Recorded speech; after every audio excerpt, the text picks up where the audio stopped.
പൊതുസമൂഹത്തിന്റെ ഏതെങ്കിലും ഒരു വിഷയം വരുമ്പോ പൊതുജനങ്ങളുടെ സ്ഥാപനമാണ് മെഡിക്കൽ കോളേജുകൾ. പൊതുജനങ്ങളുടേതാണ്, അത് ജനങ്ങളുടേതാണ്. എന്റേതാണ് മെഡിക്കൽ കോളേജ്, എന്റേതാണ് മെഡിക്കൽ കോളേജ്, നിങ്ങളുടേതാണ് മെഡിക്കൽ കോളേജ്. മെഡിക്കൽ കോളേജ് എന്ന് പറയുമ്പോ നമ്മൾ ഇതിനകം ഒരുപാട് കണ്ടു. ഞാൻ രാഷ്ട്രീയം പറയുന്നതല്ല, എനിക്കങ്ങനെ പ്രത്യേകിച്ച് രാഷ്ട്രീയം പറയേണ്ട കാര്യമില്ല.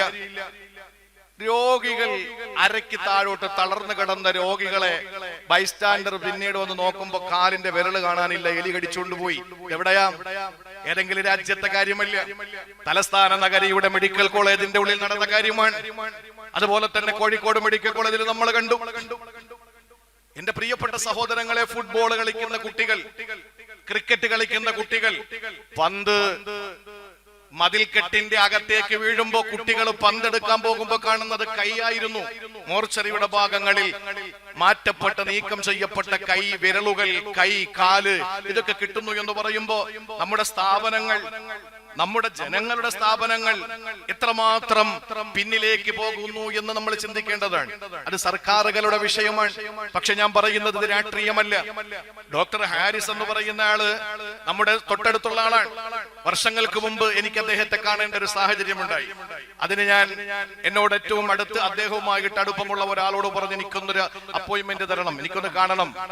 പള്ളിയിലെ ഇമാമാണ്. 4 വർഷങ്ങൾക്ക് മുമ്പ് ആ മനുഷ്യൻ എന്നോട് അദ്ദേഹം വഴി അറിയിച്ച ഒരു അറിയിപ്പ് എന്ന് പറയുന്നത്, അദ്ദേഹത്തിന് എനിക്ക് സർവീസിലിരിക്കുമ്പോ വീട്ടിൽ ആരെയും നോക്കാൻ കഴിയില്ല, അതുകൊണ്ട് അദ്ദേഹത്തിനോട് ഹോസ്പിറ്റലിൽ വരാൻ പറയണം. അദ്ദേഹം എന്നോട് പറഞ്ഞില്ല ഈ വിഷയം. ഇപ്പൊ ഈ വിഷയം ഉണ്ടാകുമ്പോ എന്നോട് പറയുന്നു, അന്ന് ഡോക്ടർ അത് പറയുമ്പോൾ എനിക്ക് വല്ലാത്ത വെറുപ്പ് തോന്നി അദ്ദേഹത്തോട്. നാട്ടിലെ ഒരു ഇമാമാണ്, അങ്ങനെ പറയുമ്പോൾ ന്യായമായും അദ്ദേഹത്തെ ഒന്ന് കാണേണ്ട, അല്ലെങ്കിൽ കാണാൻ ഒരു അവസരം കൊടുക്കേണ്ട ബാധ്യതയുണ്ടല്ലോ. പക്ഷേ ആ വിഷയത്തിൽ പോലും വളരെ സ്ട്രൈറ്റായി കാര്യങ്ങൾ മുന്നോട്ട് കൊണ്ടുപോകുന്ന ഒരു ഡോക്ടറാണ് ഡോക്ടർ ഹാരിസ്. ഇന്ന് കേരളത്തിൽ നിറഞ്ഞു നിൽക്കുക പത്രങ്ങളിൽ. എന്തുകൊണ്ട്? നമ്മുടെ സ്ഥാപനത്തിൽ ഒരു കുറവ് വന്നപ്പോ ഉന്നത അധികാരികളോട് ഈ വിഷയം ഉണർത്തുകയും ആ വിഷയം ഒരിക്കലും അത് കൈകാര്യം ചെയ്യപ്പെടുന്നില്ല എന്ന് കണ്ടപ്പോൾ പൊതുസമൂഹത്തിന്റെ സ്വത്താകുന്ന മെഡിക്കൽ കോളേജിന്റെ വിഷയങ്ങൾ പൊതുജനങ്ങളോട് പറയാൻ വേണ്ടിയിട്ട് പൊതു പ്ലാറ്റ്ഫോം ഉപയോഗിച്ചപ്പോൾ അദ്ദേഹത്തിനെതിരെ ആക്രമണം ഉണ്ടാവുന്നു. ഇതാണ് ഇപ്പോഴത്തെ ലോകം. എന്റെ പ്രിയപ്പെട്ട സഹോദരങ്ങളെ, വളരെ ഗൗരവത്തോടു കൂടി മനസ്സിലാക്കുക. നമ്മുടെ കാര്യങ്ങൾക്ക് വേണ്ടിയിട്ടല്ല, ഒരാളോട് നമുക്കൊരു ദേഷ്യം ഉണ്ടാവുക എന്ന് പറഞ്ഞാൽ ആ ദേഷ്യം ദീനിന്റെ വിഷയത്തിൽ മാത്രമാകണം. ഒരാളോട് സ്നേഹം ഉണ്ടാവുക എന്ന് പറയുന്നത് അയാളോടുള്ള വിഷയത്തിന്റെ പേരിലോ നമുക്ക് കിട്ടുന്ന ആനുകൂല്യങ്ങളുടെ പേരിലല്ല, മറിച്ച് അയാളെ സ്നേഹിക്കേണ്ടത് അള്ളാഹ്ക്ക് വേണ്ടിയാകണം. അതിനപ്പുറത്ത് എന്തെങ്കിലും വെറുക്കപ്പെട്ട കാര്യങ്ങൾ കണ്ടാൽ ഹൃദയത്തിൽ നിന്ന് അവനെ മാറ്റിവെക്കുന്നത് ഹിജ്റയാണ് എന്ന് ആദരവായ പ്രവാചകൻ സല്ലല്ലാഹു അലൈഹി വസല്ലം തങ്ങൾ പഠിപ്പിക്കുകയാണ്. ചുരുക്കി പറഞ്ഞാൽ ഹിജ്റ എന്ന് പറഞ്ഞാൽ ശരീരം കൊണ്ട് അകലം പാലിക്കുന്നതിന് ഹിജ്റയാകും. പാപങ്ങളിൽ നിന്ന് വാക്കുകൊണ്ട് നാവിനെ അകലം പാലിക്കുന്നത് ഹിജ്റയാണ്. ഒരാൾ എന്തെങ്കിലും പറഞ്ഞാൽ മിണ്ടാതിരിക്കുക, ഹൃദയത്തിൽ നിന്ന് ഒരാളെ മാറ്റി നിർത്തുക എന്ന് പറയുന്നത് ഹിജ്റയാണ്. വിശുദ്ധ ഇസ്ലാമിന്റെ നിലപാട് അതാണ്. അപ്പൊ ഇതെല്ലാം കൂടി ഒരുമിച്ച് കൂടുന്ന ചില ആയത്തുകൾ വിശുദ്ധ ഖുർആനിൽ അല്ലാഹു തആല പറയുന്നുണ്ട്. വസ്ബിർ അലാ മാ യഖൂലൂന വഹ്ജുറുഹും ഹജ്റൻ ജമീല. സൂറത്തുൽ മുസമ്മിൽ അല്ലാഹു പറയുന്നു, നബിയെ അവരെന്തോ പറഞ്ഞോട്ടെ, ആളുകൾ എന്തു വേണോ പറഞ്ഞോട്ടെ, ആ പറയുന്നത് കേട്ടിട്ട് അങ്ങ് തളരരുത്. വസ്ബിർ അലാ മാ യഖൂലൂൻ, അവരുടെ ജൽപ്പനങ്ങളുടെ പേരിൽ അങ്ങ് പിടിച്ചു നിൽക്കണം, അങ്ങ് തളർന്നു പോകരുത്. വഹ്ജുറുഹും ഹജ്റൻ ജമീല, ഒരു നല്ല ഹിജ്റ നിങ്ങൾ ചെയ്യണം എന്ന് പറഞ്ഞാൽ മിണ്ടരുത്, മനസ്സുകൊണ്ട് നിങ്ങൾ വേദനിക്കരുത്, അവരോട് അകലം പാലിക്കുക. ഈ രീതിയിൽ വിശുദ്ധ ഖുർആൻ പഠിപ്പിച്ചതാണ്. ഏതെങ്കിലുമൊക്കെ ആളുകൾ നമ്മളെ പറ്റി എന്തു പറഞ്ഞാലും നമ്മൾ ക്ഷമിക്കുക, എന്നിട്ട് അവരോട് അകലം പാലിക്കുക. അതിനപ്പുറത്ത് വേറെ ഒന്നും ഇസ്ലാമിന് പറയാനില്ല. ഇത് തന്നെയാണ് എല്ലാം ഉൾക്കൊണ്ട ഒരു വാക്ക്. സൂറത്തുൽ മുദ്ദസ്സിറിൽ വരുമ്പോ വീണ്ടും പറയുന്നുണ്ട്, വറുജുസ് ഫഹ്ജുർ, നിങ്ങൾ ഹിജ്റ പോകണം. എവിടെ നിന്ന്? വറുജുസ്, മ്ലേച്ഛതരങ്ങളിൽ നിന്ന്, അശ്ലീലങ്ങളിൽ നിന്ന്, ആഭാസതരങ്ങളിൽ നിന്ന് നിങ്ങൾ ഇക്കാലത്തെയും ഒരു ഹിജ്റ നടത്തണം. നിങ്ങൾ ഒരിക്കലും അതിനോട് രാജിയാകാൻ പാടില്ല, അതിനോട് നിങ്ങൾ ഒരിക്കലും നിങ്ങൾ ചേർന്ന് നിൽക്കാൻ പാടില്ല എന്ന് ശക്തമായ ഭാഷയിൽ അഷ്റഫുൽ ഖൽഖിനോട് സൂറത്തുൽ മുദ്ദസ്സിറിലൂടെ അല്ലാഹു പഠിപ്പിക്കുമ്പോൾ വറുജുസ് ഫഹ്ജുർ, അതൊരു ഹിജ്റയാണ്, അതൊരു ഹിജ്റയാണ്. പ്രിയപ്പെട്ട സഹോദരങ്ങളെ, അതുകൊണ്ട് നമുക്ക് ഹിജ്റ എന്ന് പറയുന്നത് സയ്യിദുനാ ഇബ്രാഹിം നബി അലൈഹിസ്സലാം, നമുക്കറിയാം അദ്ദേഹം പറഞ്ഞ എന്താണ്? വഖാല ഇന്നി മുഹാജിറുൻ ഇലാ റബ്ബി ഇന്നഹു ഹുവൽ അസീസുൽ ഹകീം. വിശുദ്ധ ഖുർആൻ സൂറത്തുൽ അൻകബൂത്തിൽ കാണാം. വഖാല ഇന്നി മുഹാജിറുൻ ഇലാ റബ്ബി. സയ്യിദുനാ ഇബ്രാഹിം നബി അലൈഹിസ്സലാം പറയുന്നു, ഞാൻ അല്ലാഹുവിലേക്ക് ഹിജ്റ പോവാൻ. ജനങ്ങളോടുള്ള എല്ലാ സമ്പർക്കങ്ങളും അവസാനിപ്പിച്ചു, ജനങ്ങളുമായിട്ടുള്ള സംവാദങ്ങൾ അവസാനിപ്പിച്ചു. നോക്കൂ നിങ്ങൾ, എത്ര സംവാദം നടത്തി ഇബ്രാഹിം നബി. സൂര്യൻ ഉദിച്ചു നിൽക്കുമ്പോ സൂര്യനാണ് പടച്ചവനെന്ന് പഠിപ്പിച്ചു. സൂര്യന്റെ അസ്തമയത്തിൽ അള്ളാഹു അസ്തമിക്കില്ല എന്ന തൗഹീദിന്റെ സന്ദേശം പഠിപ്പിച്ചു കൊടുത്തു. ചന്ദ്രൻ ഉദിച്ചു നിന്നപ്പോൾ ചന്ദ്രനാണ് റബ്ബെന്ന് പഠിപ്പിച്ചു. ചന്ദ്രൻ അസ്തമിച്ചപ്പോൾ പിറയാണല്ലോ പ്രശ്നം. ആ പിറ ഉദിച്ചപ്പോൾ ആ പിറയാണ് പടച്ചവനെന്ന് പഠിപ്പിച്ചു. ആ പിറ മാഞ്ഞപ്പോൾ അല്ല എന്റെ റബ്ബ് മായൂല എന്ന് പഠിപ്പിച്ചു. നക്ഷത്രം ഉദിച്ചു വന്നപ്പോ നക്ഷത്രമാണെന്ന് പറഞ്ഞു റബ്ബ്. നക്ഷത്രം അസ്തമിച്ചപ്പോൾ ഇല്ല എന്റെ റബ്ബ് അസ്തമിക്കൂല എന്ന് പഠിപ്പിച്ചു. അദ്ദേഹം നാവ് കൊണ്ട് സംവാദം നടത്തി. ആ സംവാദത്തിൽ നിന്ന് അദ്ദേഹം പോവാൻ ശാരീരികമായ അകലം പാലിച്ചു. അദ്ദേഹം എങ്ങനെയാണ്? അദ്ദേഹത്തോട് പറഞ്ഞു, വരൂ നമുക്കൊരു പെരുന്നാൾ ആഘോഷത്തിന് പോകാം, ഈദിന് വേണ്ടി പോകാം എന്ന് പറഞ്ഞു. ഇല്ല, ഇനി സഖീം, ഞാൻ രോഗിയാണെന്ന് പറഞ്ഞിട്ട് സയ്യിദുനാ ഇബ്രാഹിം നബി അലൈഹിസ്സലാം അവരോട് ശാരീരികമായ അകലം പാലിച്ചു. എന്നിട്ടാണ് വിഗ്രഹത്തെ തച്ചുടച്ചത്, ബോധ്യപ്പെടുത്താൻ വേണ്ടിയിട്ട്. അപ്പൊ നാവ് കൊണ്ടും ഹൃദയം കൊണ്ടും ശരീരം കൊണ്ടും ഹിജ്റ പോകുന്ന സയ്യിദുനാ ഇബ്രാഹിം നബി അലൈഹിസ്സലാമിന്റെ വാക്കാണ് വഖാല ഇന്നി മുഹാജിറുൻ ഇലാ റബ്ബി. ഞാൻ എന്റെ റബ്ബിലേക്ക് ഇതാ ഹിജ്റ പോവാൻ, ഞാൻ എന്റെ നാഥനിലേക്ക് ഹിജ്റ പോവുകയാണ്. ഇന്നഹു ഹുവൽ അസീസുൽ ഹകീം. ആ പടച്ചവൻ ഹക്കീമും അസീസുമാണ്, ഉന്നതനും ഏറ്റവും വലിയ ന്യായാധിപനുമാണ്, വിധികർത്താവുമാണ് എന്ന് പറഞ്ഞുകൊണ്ട് ഇബ്രാഹിം നബി അലൈഹിസ്സലാം ഹിജ്റ പോയത് എവിടേക്കാണ്?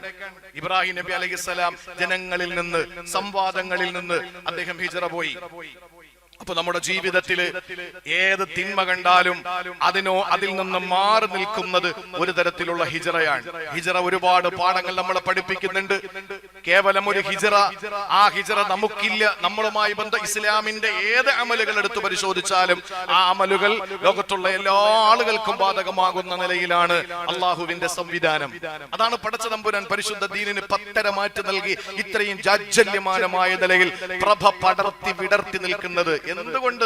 ഇസ്ലാമിന്റെ ഏത് ഈ തീരുമാനങ്ങൾ ഇബാദത്ത് വന്നാലും അത് ഏത് നാട്ടുകാർക്കും ഏതെങ്കിലും ഒരു അർത്ഥത്തിൽ അതിനോട് ബന്ധപ്പെടാനും അതിന്റെ പ്രതിഫലം കരസ്ഥമാക്കാനും കഴിയും. കോടീശ്വരന്മാർക്ക് മാത്രമല്ല പള്ളി വെക്കാൻ പൈസ കൊടുക്കാൻ പറ്റൂ, കോടീശ്വരന്മാർക്ക് മാത്രമല്ലേ പെണ്ണിനെ കെട്ടിക്കാൻ പൈസ കൊടുക്കാൻ പറ്റുള്ളൂ.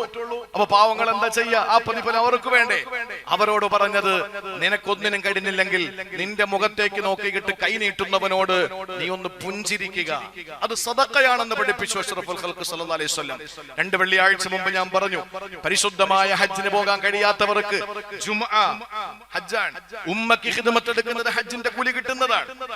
ആ നിലയിൽ സുബഹി നിസ്കാരം കഴിഞ്ഞ് അവിടെ ഇരുന്ന് ഇശ്റാഖ് നമസ്കരിക്കുന്നത് ഹജ്ജിന്റെ പ്രതിഫലം കിട്ടുന്നതാണ്. അതേപോലെ മദീനയിലേക്ക് മക്കയിൽ നിന്ന് പോയ മുഹാജിറുകളായ ആ ധീര സഹാബാക്കൾക്ക് കിട്ടിയ പ്രതിഫലം കിട്ടാൻ വേണ്ടി നമ്മൾ ചെയ്യേണ്ടത്, അവരുടെ മുമ്പിൽ മക്കയുടെ കുഫാറുകളുടെ ക്രൂരമായ വേട്ടയാടലുകളും സ്വന്തം നാട് ത്യാഗം ചെയ്തിട്ട് ആ ജീവിതത്തെ അവരുടെ സ്വന്തം നാട് വിട്ടു ഉപേക്ഷിച്ചുകൊണ്ട് മറുനാട്ടിലേക്ക് പോകാൻ അവർക്ക് കഴിഞ്ഞിട്ടുണ്ട് എങ്കിൽ നമ്മുടെ മുന്നിൽ അങ്ങനെ ഒരു സാഹചര്യം ഇല്ലാത്തത് കൊണ്ട് തന്നെ നമുക്കും ഹിജ്റ കിട്ടണ്ടേ, അതിന് പ്രതിഫലം നമുക്ക് കിട്ടണ്ടേ.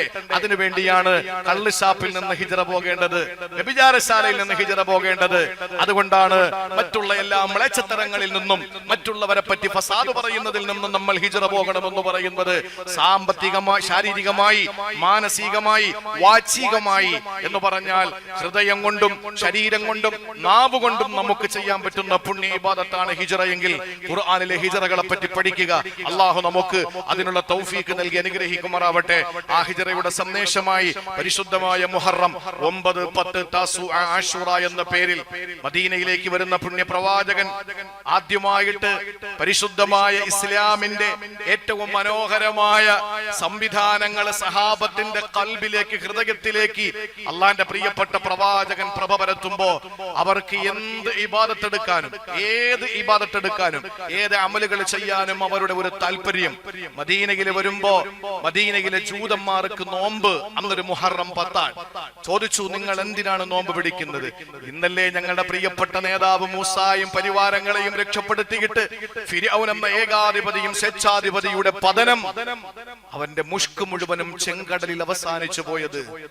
ആ സമയം മഹാനായ പ്രവാചക പ്രഭു സല്ലല്ലാഹു അലൈഹി വസല്ലമ തങ്ങൾ പറഞ്ഞു, ലഇൻ ബഖീതു ഇലാ ഖാബിലിൻ ലഅസൂമന്ന താസിഅ. നിങ്ങളോട് നഹ്നു അഹഖു ബിമൂസ, ഞങ്ങളാണ് മൂസായോട് ഏറ്റവും കടപ്പെട്ടവർ, അതുകൊണ്ട് ഞങ്ങളും പിടിക്കാൻ തീരുമാനിച്ചു. ഇല്ല, നിങ്ങളോട് രാജിയാകാൻ ഞങ്ങൾ തയ്യാറല്ല. ഒരു ഇബാദത്തിന്റെ വിഷയത്തിൽ പോലും ജൂദായിസത്തോട് നമുക്ക് തുലനം ചെയ്ത് ജൂദായിസത്തോട് ചേർന്ന് നിൽക്കാൻ കഴിയില്ല. ഒരു ആരാധനയുടെ വിഷയത്തിൽ പോലും ശക്തമായ സന്ദേശം, ഹിജറയുടെ സന്ദേശം, മുഹറത്തിന്റെ സന്ദേശം എനിക്ക് എന്റെ സമൂഹത്തോട് തരാനുള്ളത്, ആരാധനയുടെ ഭാഗത്തിൽ പോലും ജൂതന്മാരോട് നമുക്ക് രാജിയാക്കാൻ കഴിയില്ല. ആരാധനയുടെ വിഷയത്തിൽ പോലും ജൂത സ്വഭാവമുള്ളവരോടും പിന്നെ ജൂതിസ്റ്റുകളോടും ജൂതന്മാരോടും നമുക്ക് ചേർന്ന് നിൽക്കാൻ കഴിയില്ല. അതിന്റെ ഏറ്റവും വലിയ തെളിവാണ്, ഞങ്ങൾ ഏറ്റവും അർഹതപ്പെട്ടവരാണ് മൂസാ നബിയുമായി, അതുകൊണ്ട് ഞങ്ങൾ മുഹറം 10 നോമ്പ് പിടിക്കും എന്ന് പറഞ്ഞിട്ട് അല്ലാഹുവിന്റെ റസൂൽ ഒരു പ്രഖ്യാപനം കൂടെ നടത്തി, ലഇൻ ബഖീതു ഇലാ ഖാബിലിൻ ലഅസൂമന്ന താസിഅ. ഞാൻ അടുത്ത വർഷം ജീവിച്ചിരിക്കുമെങ്കിൽ ഇൻഷാ അല്ലാഹ് മുഹറം 9 കൂടി നോമ്പ് പിടിക്കും. ഖിലാഫൻ ലിൽ യഹൂദ്, നിങ്ങളോട് ഞങ്ങൾക്ക് രാജിയാക്കാൻ കഴിയില്ല, നിങ്ങളും ഞങ്ങളും ഒരുപോലെ വേണ്ട, അതുകൊണ്ട് ജൂതന്മാരോട് എതിരാകാൻ വേണ്ടി 9 കൂടി ഞാൻ നോമ്പ് പിടിക്കുമെന്ന് പഠിപ്പിച്ച മുത്ത് റസൂൽ സല്ലല്ലാഹു അലൈഹി വസല്ലം. ലോകത്ത് ജൂദായിസം പടർന്ന് പന്തലിച്ച് രൗദ്രഭാവത്തോടു കൂടി വരുമ്പോ നമുക്ക് ശക്തമായ പ്രതിഷേധം എന്നുള്ള നിലയിൽ മുഹറം 9, മുഹറം 10 ഈ 2 നോമ്പുകൾ നമുക്ക് വളരെ സുന്നത്തും ശ്രേഷ്ഠതയുമുള്ള ഒരു വർഷത്തെ പ്രതിഫലം ലഭിക്കുന്നു എന്ന് തിരുനബി സല്ലല്ലാഹു അലൈഹി വസല്ലം പഠിപ്പിച്ച നോമ്പ്, അത് നമ്മൾ മുറുകെ പിടിക്കാൻ തയ്യാറാവുക. അള്ളാഹു നമുക്കതിലുള്ള തൗഫീക്ക് നൽകി അനുഗ്രഹിക്കുമാറാവട്ടെ.